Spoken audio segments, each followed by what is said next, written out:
You think you know why the world went to war in 1914.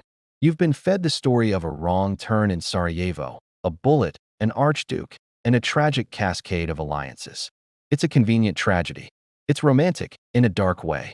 But it is a lie. A carefully curated, century-old lie designed to hide the single most terrifying receipt in financial history. Stop what you are doing and look at your bank account.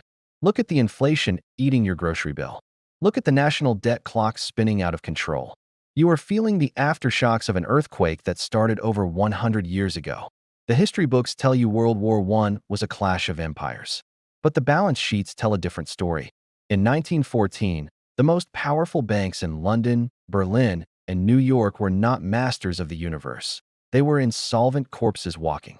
They had gambled away the empire's gold on speculative bubbles that had already popped. They were staring into the abyss of a total, systemic deletion. They didn't need a diplomatic solution. They needed a liquidation event. They needed a chaotic, violent, global excuse to suspend the rules of mathematics. World War I wasn't a tragedy for the banking cartel. It was a bailout. It was the original too big to fail, enforced by mustard gas and trench warfare. If you want the unfiltered truth about how your financial reality was engineered, you need to subscribe right now. We are peeling back the layers the mainstream media refuses to touch.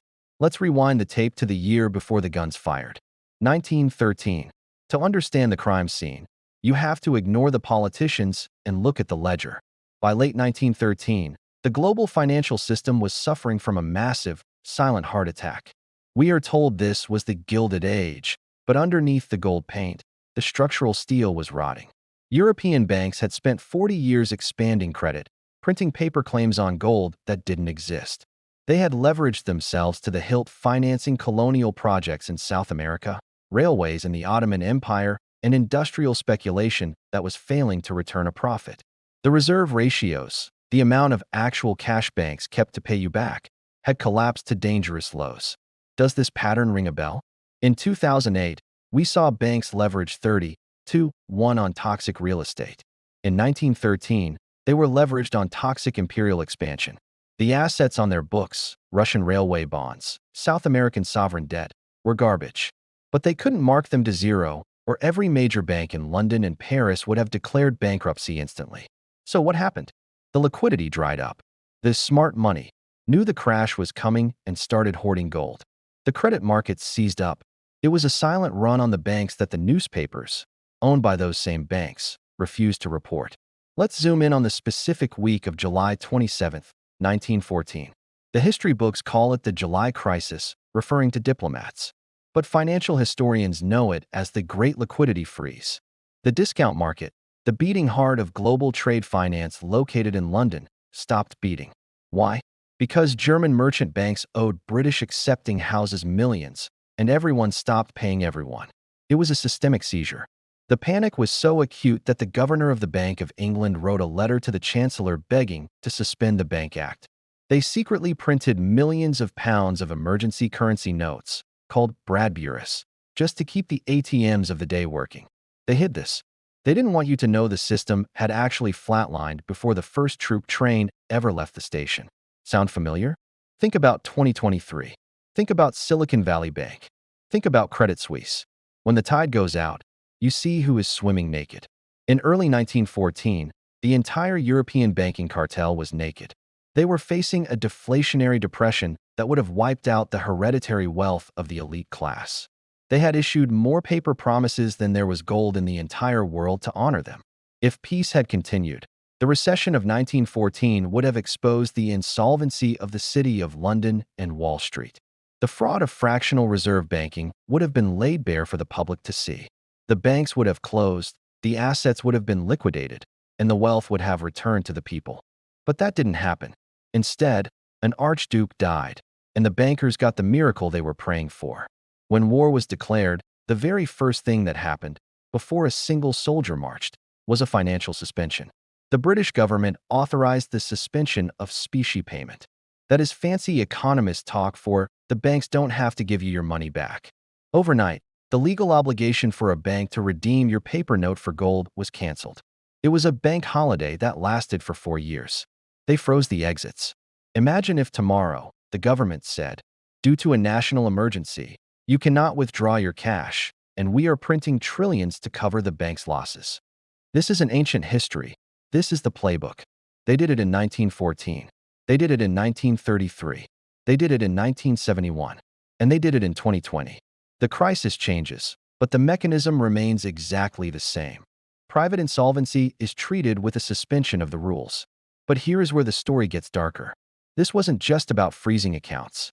It was about a transfer of liability so complex, so massive, and so evil that it required a new mechanism to pull it off.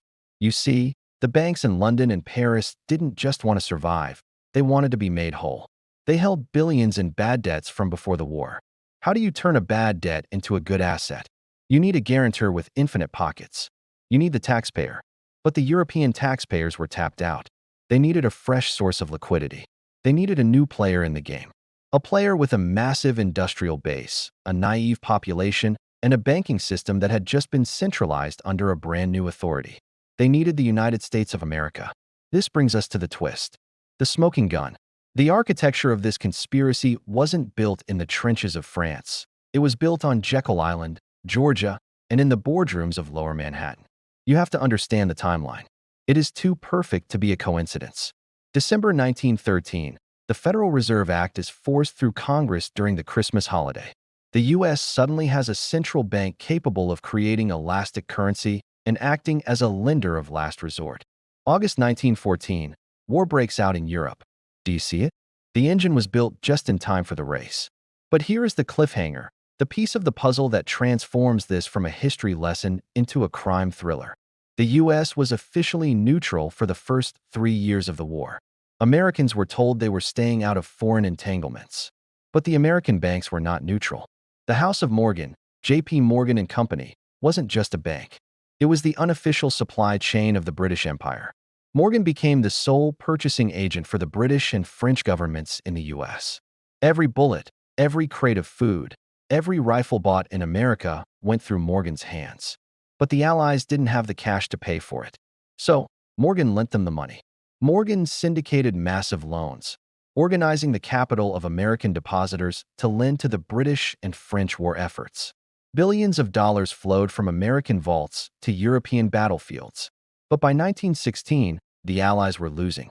The stalemate was bleeding them dry. They had no collateral left. They were on the verge of defaulting on their loans to J.P. Morgan.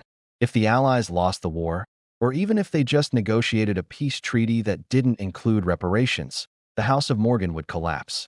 And because Morgan was the pillar of the American financial system, the entire U.S. economy would implode. The American banking elite were holding a bag of toxic debt that was about to become worthless. They needed a bailout. But who bails out the bailout? You won't believe the name on the receipt.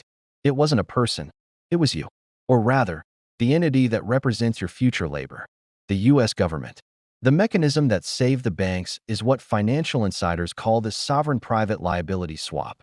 It is the most dangerous financial weapon ever created, and it was perfected in 1917. Here is the deep dive into how they stole the 20th century. By early 1917, the situation was critical. The U.S. ambassador to Britain, Walter Hines Page, sent a secret telegram to the State Department. It was a panic letter. He bluntly stated that the Morgan loans were at risk. He warned that if the U.S. didn't enter the war and extend direct government credit to the Allies, the entire American financial structure would crash. The logic was cold and undeniable. The banks had lent too much. They were pot committed. The only way to save the private banks was to nationalize the war effort. So, the U.S. enters the war. And immediately, the financial machinery shifts gears into a mode of pure extraction. The U.S. government began issuing Liberty bonds. And this is where the psychological operation began. They didn't just issue debt. They deployed the first modern mass media propaganda campaign to sell it. They used shame. They used fear.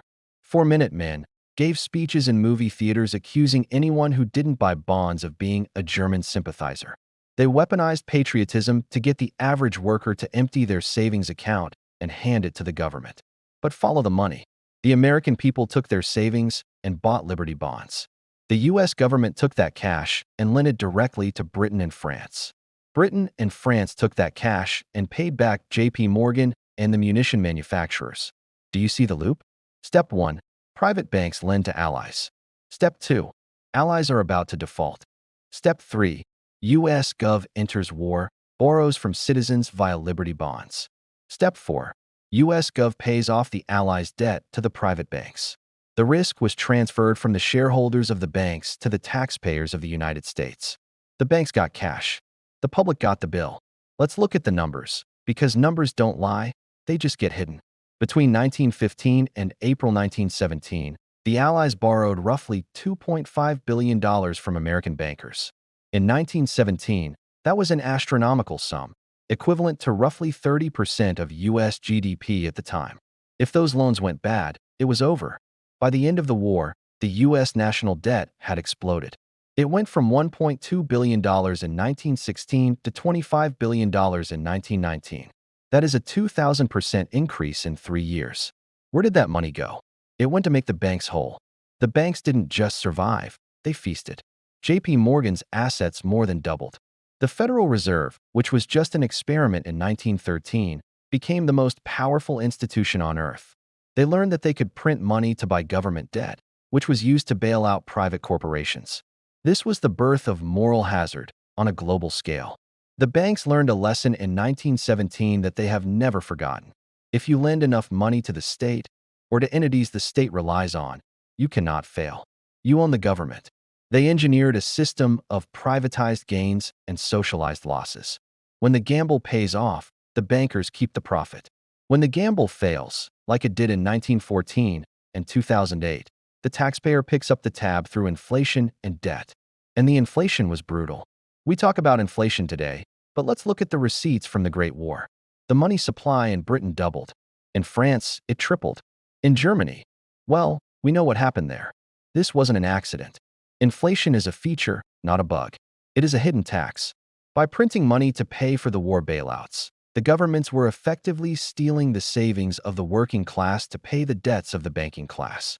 If you had $100 in savings in 1914, by 1919 it was worth $50 in purchasing power. The other $50 was silently transferred to the banks to cover their bad loans. This is the definition of parasitic finance. It is a tapeworm attached to the productive capacity of humanity. But the grift didn't end when the shooting stopped in 1918. The peace treaty itself was a financial weapon. Look at the Treaty of Versailles. We are taught it was about punishing Germany for aggression. Wrong. It was a foreclosure proceeding. The reparations demanded from Germany were calculated precisely to match the debts Britain and France owed to Wall Street. It was a global money laundering circle. Germany borrows from American banks to pay Britain. Britain pays American banks, Morgan. The money just moved in a circle, skimming fees at every turn, while the people of Germany starved and the people of Britain paid taxes. It was the Dawes Plan. It was the Young Plan. These weren't diplomatic agreements. They were refinancing schemes for a bankruptcy that happened in 1914. The war created a class of rentier elites, people who produce nothing but own the government debt that you pay interest on. The victory of 1918 wasn't a victory for democracy. It was the final consolidation of the banking cartel. Before the war, there were dozens of major banks in London. By 1920, they had consolidated into the Big Five. In the U.S., the thousands of small country banks began to die off, leaving the titans of Wall Street unrivaled. The war cleared the field. It destroyed the competition. It destroyed the gold standard, which was the only leash on the bankers' greed. It destroyed the savings of the middle class. And it left the governments of the world chained to the bond markets. We are living in the house that World War I built. Every time you hear about a bailout, you are watching a rerun of 1914. When they suspended mark-to-market accounting in 2009, that was 1914. When the Fed bought corporate bonds in 2020, that was 1917 on steroids. The system is faster now. It is digital. It is global. But the game is the same. They lend money they don't have to people who can't pay it back, and when the music stops, they demand that you sacrifice your future to save them. Why does this history matter today? Because the cycle is closing again. Look at the global economy right now. Sovereign debt levels are at wartime highs, but we aren't in a world war yet. Central banks are technically insolvent, sitting on trillions in bonds that have lost value. The derivatives market, the modern version of those 1913 speculative bubbles, is estimated at over $1 quadrillion. The pressure is building. The reserve ratios are fiction. The liquidity is an illusion provided by central bank printing presses. They are trapped, just like they were trapped in 1913. They cannot raise interest rates without crashing the government. They cannot lower rates without unleashing hyperinflation. The system is dying from its own weight. And history tells us that when the banking system is dying, it doesn't accept death. It looks for a distraction. It looks for a reset. It looks for a crisis large enough to justify the unthinkable. We are seeing the same signals. The consolidation of banks, the suppression of gold, the warnings from insiders who are selling their stocks and buying farmland/bunkers. The question you need to ask yourself is not, will it happen again? The question is, what will the next bailout look like? Will it be a cyber pandemic, a grid collapse, or another great war? Whatever the headline is, remember the lesson of 1914. The event is the distraction. The financial restructuring is the goal. The men who ran the world in 1914 didn't mind sacrificing 20 million lives to balance their ledgers. Do you think the men running the world today are any different? They are betting on your ignorance. They are betting that you will wave the flag and pay the bill without asking questions. But now you know. You know that the war to end all wars was really the war to save the banks. So are we wiser now? Or are we walking down the same path, just in better suits, staring at screens instead of newspapers? Refuse to be a silent counterparty to their gambling. Get out of their system. Diversify. Educate yourself. And do not trust the official narrative when the next crisis breaks. If this opened your eyes, share this video. Send it to someone who still thinks the economy is real. We have to wake people up before the next Liberty Bond drive begins. I'm watching the markets, and I'm watching the history books. Make sure you're subscribed so you don't miss the next deep dive. The truth is the only asset they can inflate away.